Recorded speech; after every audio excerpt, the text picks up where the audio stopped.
Video entrevista con el señor Javier Ascargorta. Mister, ¿cómo le va? El gusto de saludarlo. Teddy García, del Departamento de Comunicación del Club de Fútbol Intercity. Bueno, me va bien aquí, confinado como todos, dentro de la cuarentena, cuidándonos, pero también, antes que nada, ya se lo he dicho a Salvador, que me ha hecho un poquito de enganche, que les felicitara por el excelente video que hicieron, perdón, por el tema del Día del Padre. Me encantó. Muchísimas gracias, Mister, muchísimas gracias. Yo quiero dividir este diálogo, esta oportunidad que tenemos de conversar con usted, en dos facetas. Quiero hablar con Javier Ascargorta como hombre de fútbol, si no, no me lo perdonarían todos los aficionados, pero también quiero hablar con Javier Ascargorta como hombre del mundo de la medicina. ¿Cómo está viviendo toda esta situación? ¿Qué tenemos que esperar de esta situación totalmente anormal para nosotros? Bueno, yo hace muy poco me hacían una entrevista para una revista de mi pueblo, de Azpeitia. Era en vasco la entrevista. Pero yo decía bien claramente, y si hay alguno que no lo entiende, lo traduzco, que, a ver, todos estamos esperando una vacuna, pero la vacuna somos nosotros, mientras sale la vacuna. Es decir, somos nosotros mismos. Entonces, nosotros somos los que tenemos que luchar contra esta enfermedad, contra este virus, y también ser honestos e informar debidamente, porque muchas veces leo, señora muerta por coronavirus, y el coronavirus en sí mata muy poco, remata mucho. Utilizando términos futbolísticos, remata mucho. Casi todas las víctimas son personas de edad y que tienen enfermedades de base. Entonces hace como un remate el coronavirus. Y sin embargo, están empeñándose, quizás está bien, porque para que la gente tenga en cuenta que esto es serio, ¿no? Pero no hay tanta muerte por coronavirus, sí por remate de coronavirus. Por eso tenemos que cuidarnos mucho, estar en casa y evitar eso que en el fútbol es tan bueno, en un equipo de 11, evitar el efecto contagio. Bien. Para la gente que no lo sepa, porque la imagen de Javier Ascargorta como entrenador de fútbol es inmensa. Para la gente que no lo sepa, decía, Javier Ascargorta es médico y tengo entendido que cirujano. No, a ver, en España el título se da médico y en cirugía. Vale. Y te da el médico que está avalado por el rey de España, el rey Juan Carlos en mi tiempo, etcétera, etcétera. Pero no soy cirujano, vale. Soy médico. Médico. ¿Qué es peor? ¿El coronavirus o el temor que puede llegar a tener la gente, que en algunos casos se transforma hasta en pánico?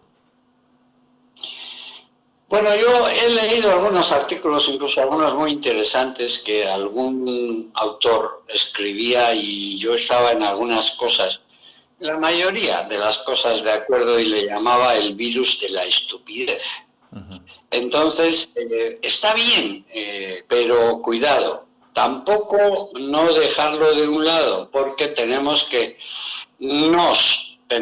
proteger a nuestras personas mayores. Entonces, vuelvo a decir, este virus que remata a la gente que está, que está con su salud afectada o porque ya tiene muchos años, y este coronavirus, que además todavía no hay una vacuna o un remedio, lo remata. Entonces, en eso tenemos que tener cuidado. Entonces, todas las medidas que nos digan las autoridades sanitarias, por favor, respetémoslas. Respetémoslas porque no es capricho de nadie. O sea, ¿de quién va a ser capricho que uno no salga de casa? De nadie. Y en casa se está muy bien. En casa uno puede leer, hacer trabajos retrasados, hacer videoconferencias, etcétera, etcétera. Entonces, uno puede pasar el tiempo en casa y muy bien. Y por favor, respetemos un poco eso. Y sobre todo para tener cuidado con ese remate que digo yo, para la gente que es ya mayor de edad y que además tiene una enfermedad de base. Bien. Para concluir con este tema, lo importante, lo que tenemos que subrayar es respetar todas las indicaciones, cuidarnos y no faltarle, si me permite la expresión entre comillas, no faltarle el respeto a este virus, porque entonces podemos tener inconvenientes. Pero indudablemente, entonces es el hashtag que está tan famoso ahora, el hashtag quédate en casa. Pues quédate en casa, no hay problema, pero si se está muy bien en casa. Si hay mucha gente que no quiere ni que se acabe la cuarentena por seguir estando en casa. Pero vamos a ver, lo normal es lo normal y todos buscamos la normalidad, pero mientras tanto te vuelvo a decir, todos esperamos esa vacuna.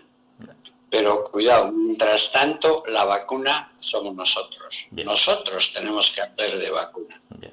Ahora les voy a hablar de otro virus, de un virus bueno. Bueno, por ahí algunas mujeres no opinan lo mismo, que es el virus del fútbol. Ese está muy metido y con ese va a ser muy difícil de pelear, porque ese virus sí que da fiebre. Y da fiebre incluso en un programa en el que participé yo mucho tiempo, años atrás, se llama Fiebre Maldini, ¿no? Ojalá que para la fiebre del fútbol o para el virus del fútbol no consigan vacuna, porque es pasión. No sé si usted está de acuerdo con esa frase que dice, se lo comentaba ayer a un jugador, que el fútbol es lo más importante entre las cosas menos importantes de la vida. Sí, creo que esa es una frase de Bill Shankly, el que fue entrenador del Liverpool.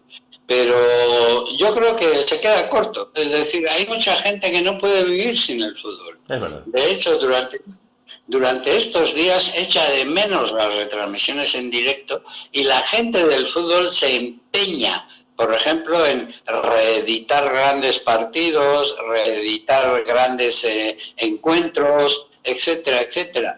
A mí hace 24 horas me pidieron aquí un saludo para mi amigo Julio Maldonado. La gente no le conoce por Julio Maldonado, le conoce por Maldini. Sí, señor. Entonces le mandé un saludo y yo me acuerdo, hace muchos años cuando nosotros estábamos en Fiebre Maldini, hablábamos y salía y relucía en el Liverpool como un elemento nuevo un chico llamado Henderson, y que ahora resulta que es el capitán y el centrocampista y la base un poco del equipo de club en el Liverpool, ¿no?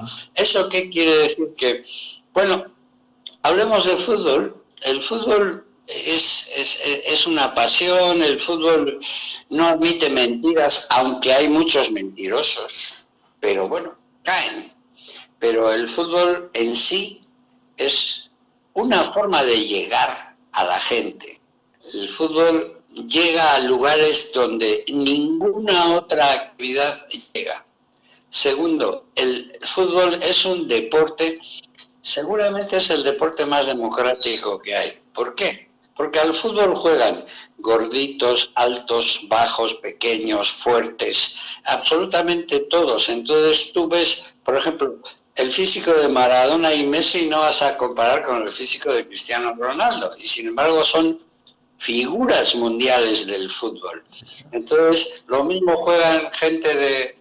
Tú si quieres jugar al básquet, como no tengas casi 2 metros, complicado, lo tienes mal.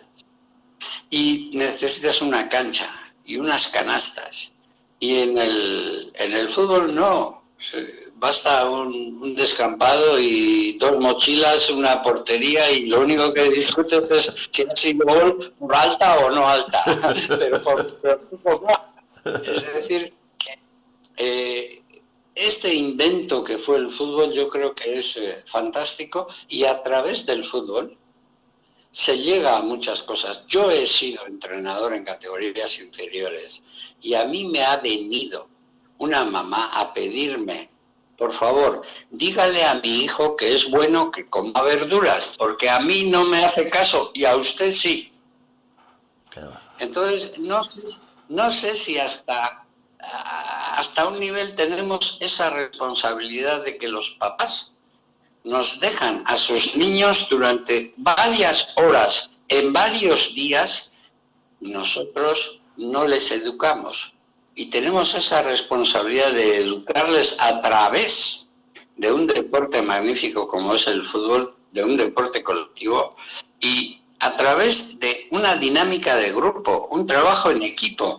El niño con el fútbol se da cuenta de que no puede vivir solo, que necesita compañeros, necesita rivales, necesita un profesor que es el que en la vida se va a encontrar con un director, necesita unas reglas que las tiene que respetar. Si no las respeta, lo expulsan de la sociedad, hasta del partido, hasta en la cárcel lo pueden meter por un juez. Es decir, es como un mini estilo de ciencias sociales, pero jugando. No en un aula y con una paliza de pizarra y de teoría, no, jugando.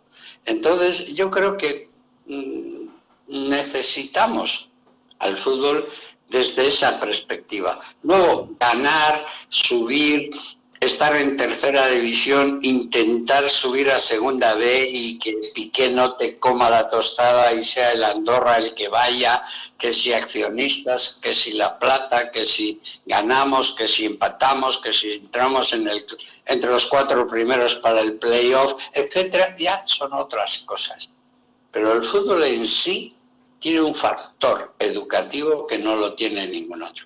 Y para la gente que está educando, me voy a quedar con esa expresión con la cual me identifico, la gente que está educando a los futbolistas, a los niños, a los jóvenes, a través del fútbol, que desarrollan una actividad en el fútbol base de cada una de las instituciones.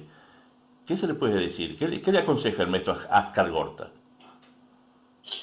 Bueno, en primer lugar, yo fui profesor en la Escuela de Entrenadores, en la Escuela Nacional. Sí. Fui nada menos profesor de Vicente del Bosque, de Rafa Benítez, de Juan Manuel, de mucha gente.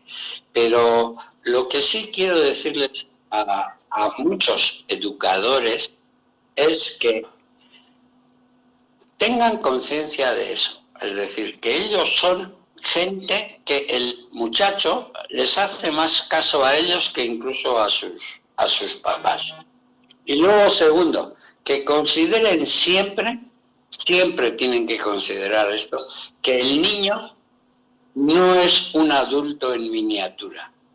El niño es niño.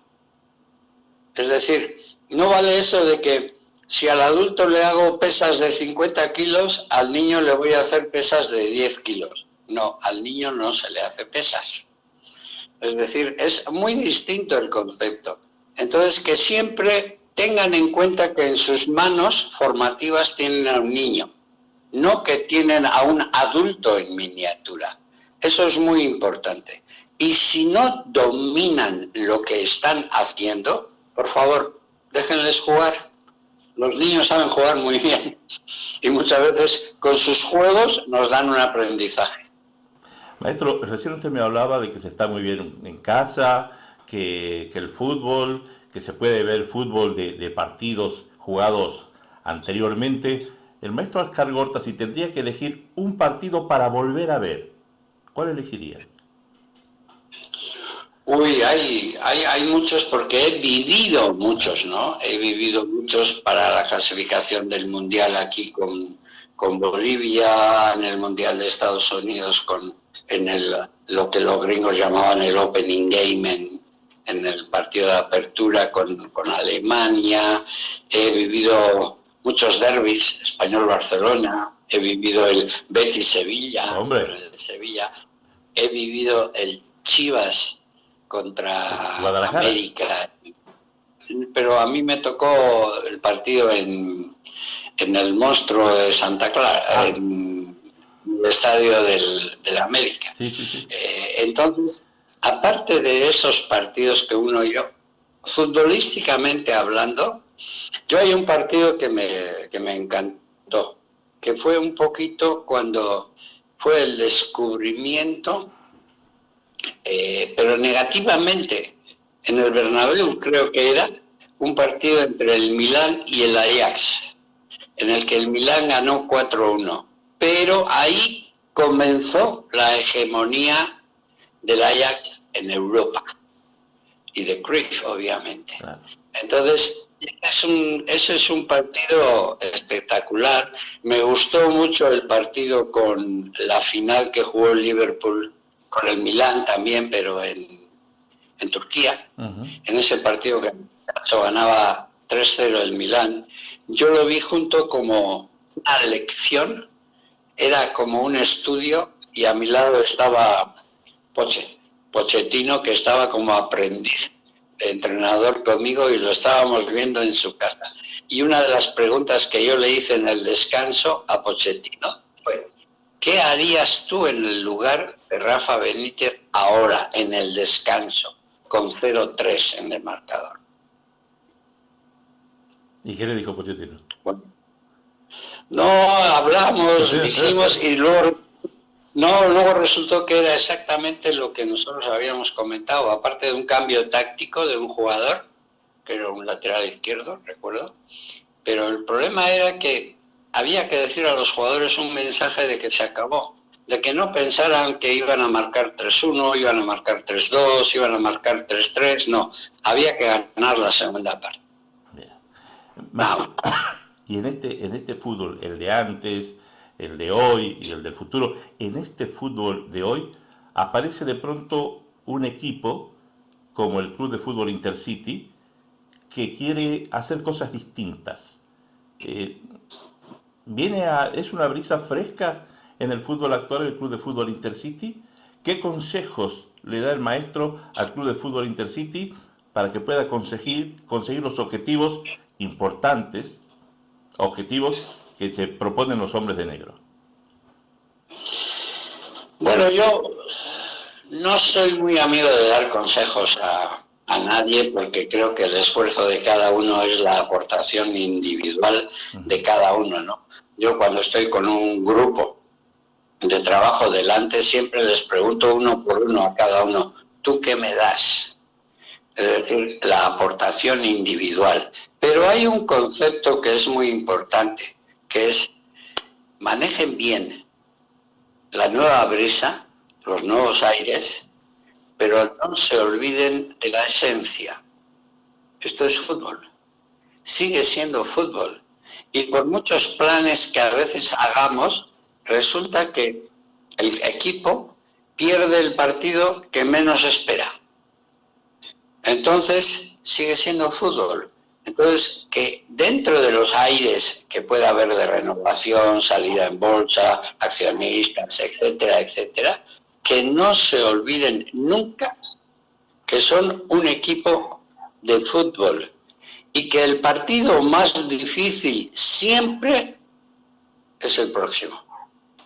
Y el más fácil, el anterior que se jugó, porque ya pasó.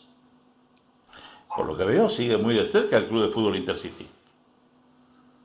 Lo sigo, sí, estoy continuamente con los medios de comunicación, veo tus entrevistas, veo el penalti que para a última hora el arquero, veo cuando se pierde, cuando alguna... O sea, estoy absolutamente al tanto de todo lo que ocurre, no solamente con el Intercity, sino con el Manchester City, por ejemplo, o con el Tottenham, o con el Liverpool, o con el Real Madrid, o con el Barcelona, o con la Real Sociedad de San Sebastián, o con mi equipo. Mi equipo, te voy a decir cuál es mi debilidad. A ver. Periquito Amor.